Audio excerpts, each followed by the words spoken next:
Hello and welcome to my channel, and this is Kennedy Ryan that I am interviewing today.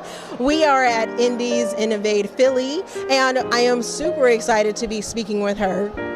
Look at that, I'm getting all choked up. What? This liquor. Oh my goodness, I haven't even started that. So I am interviewing Miss Kennedy Ryan because you have a new release coming out, is that correct? Okay. Yes, it is. Yes, Still, which is book 3 from the Grip series, is coming out September 24th. So Flow is first, Grip is second, and now Still. I am so excited about that. So well, you've already told us about your next project. So let me just get some information about you, or see if there's some questions that my viewers might be very interested in hearing about. So where do you gain your inspiration to write books from? You know what? It comes from all kinds of places. I think that if you read my books, the thing that I think is kind of hallmark is there's always some real issue, a lot of real life stuff. A lot of times it's an issue I'm passionate about. I always say that I write out of conviction. Like, as a writer, you kind of have a pattern. Some people write to trend, which is, okay, Step Brothers are so hot right now, or, whatever. And I'm not somebody who writes to trend. I write based on conviction and what I'm passionate about, what's interesting to me. And I think that that's what shines through. Like with Grip, a lot of social justice issues, and a lot of that was just born out of the climate that we were in. Just things that I was concerned about, passionate about, and wanted to speak about. And I wanted to start conversations. So I think a lot of times it's just what's going on in the world. I definitely felt that when I read Grip. And the main thing that I gained out of that book is that you did such a good job on making it so that it wasn't just one-sided. Yes. Law enforcement. Yes. or the Black community or something like that. Yes. Where did you do research to make sure that was balanced out, or? So when I didn't set out, like, if you read all of my books, or if you read any of my books, there's always, like I said, some issue that's central, because I'm just a soapbox chick. I'm one of these people who gets passionate about causes, and I end up writing about a lot of it. I always have diversity in all of my books, but I had never written a book where race was central, if that makes sense. I like to write books that reflect the ethnic diversity of our nation. So you're never going to see a Kennedy Ryan book that's all white people or all Black people. It's always going to be a mosaic. But I had never made race a central issue. It was always just, this is what they are. When it came to Grip and I started writing this story, I feel like I'm about to go off on a tangent and not answer your question. Tell me your question again. Okay, so when I started writing Grip, I didn't think I'm going to write a cop book. I'm going to write a book. I really started writing, it starts with the characters. So Grip is someone who was born in Compton, who was incredibly gifted as a writer, who ended up stepping outside of his comfort zone and going to a school of the performing arts and exposed to all of these other different elements. So I started writing out of understanding who that character was, what he would have grown up in. And one of the things that part of Los Angeles is notorious for is the tensions between law enforcement and communities of color. So I didn't set out to write a cop book. I just wrote out of what that character's life experience would have been. And I wanted to be incredibly balanced with it. And not even balanced, but I wanted to be honest. I wanted to be intellectually curious and make sure that I was representing different sides of it. I didn't want to alienate my readers unnecessarily. And you ask if I did any research. I have several friends who are authors or readers who are married to cops. And as I was reading, I would send it to them and say, I want to make sure that I'm not representing just, Black Lives Matters, Blue Lives Matter. And when it came to research as far as, I guess, the Black side, if you're talking about Black and Blue, I did a lot of research on the disproportionate stops. And I focused on LA because that's where Grip is, and how it is. I mean, it's proven statistically that men of color, Black men, Hispanic men, are stopped disproportionately and actually convicted disproportionately in that part of the country and lots of parts of the country. But I wanted to show that all cops are not the same, and there is an original piece of poetry, a song called Bruise. And Bruise is a play on black and blue, of course. And when I wrote that, the first stanza is from the perspective of a young black man who's being stopped. And the second stanza is from the perspective of a cop, who's a great cop who just wants to do his job. And I wanted that kind of evenness, that kind of rounded perspective to be in the entire book. And it's so funny because I co-wrote, and I'll stop talking about this because I could talk about it all day, but I co-wrote that piece with a spoken word artist in Atlanta who is very much a Black Lives Matter advocate.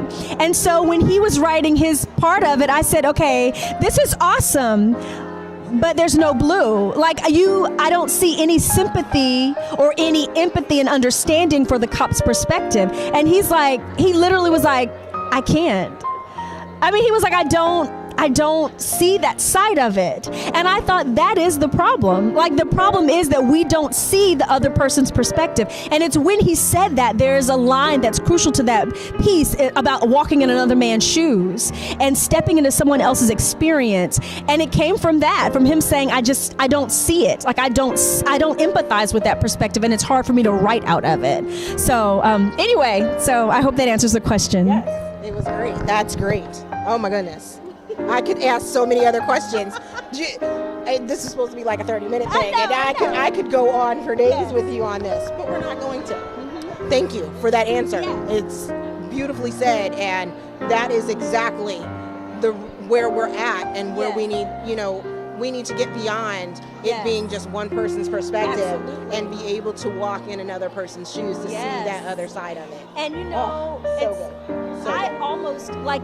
sorry. No, you're fine. Yeah. Okay, but 2 weeks before I published Grip, I was considering not publishing it because we had just had the election and our nation was so divided.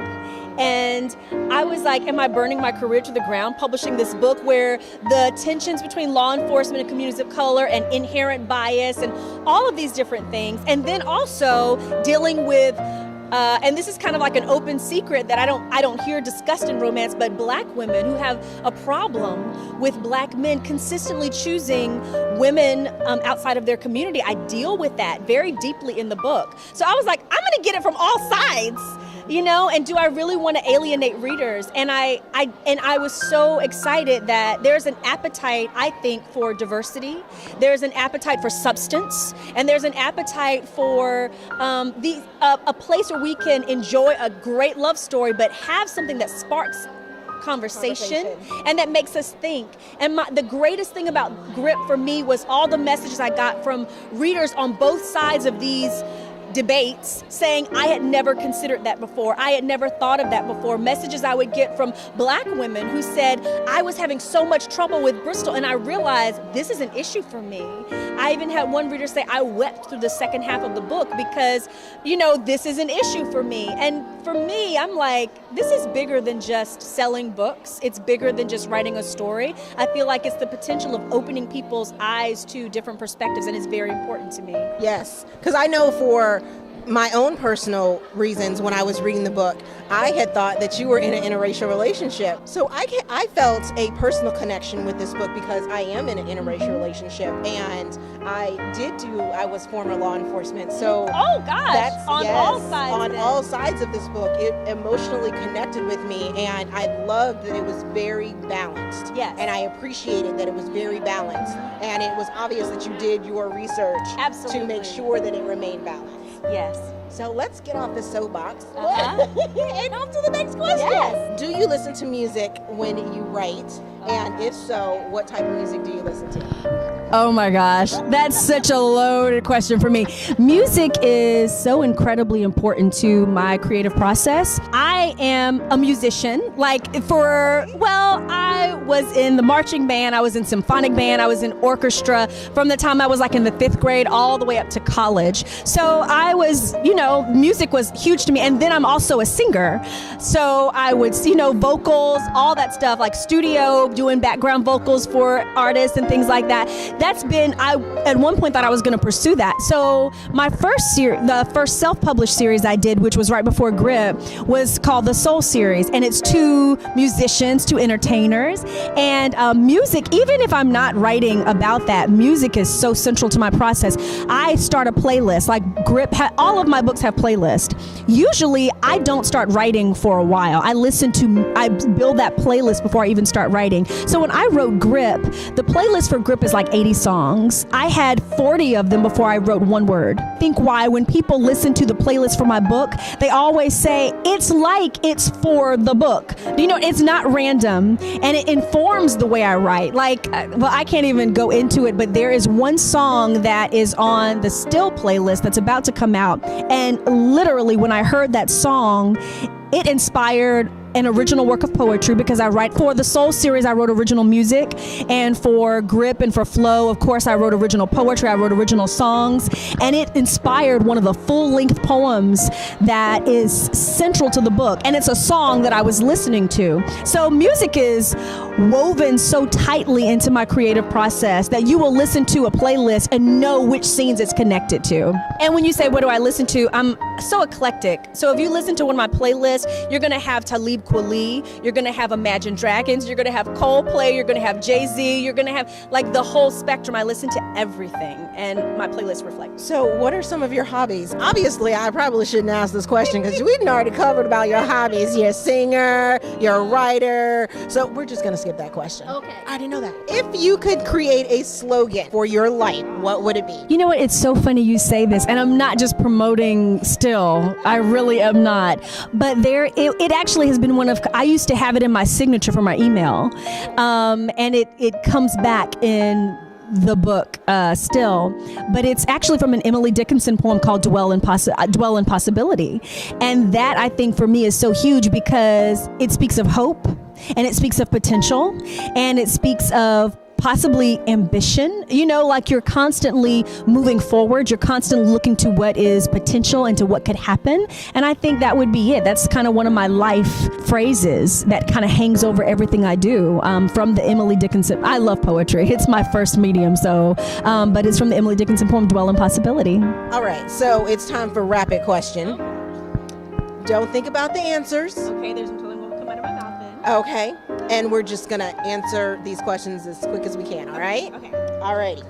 Do you write naked? No. Okay, so braless all the time. No nakedness here, just braless. Just braless. Do you drink alcohol? You know what? I don't drink a lot, but I like lemon drops. That is my favorite, is lemon drops. Okay.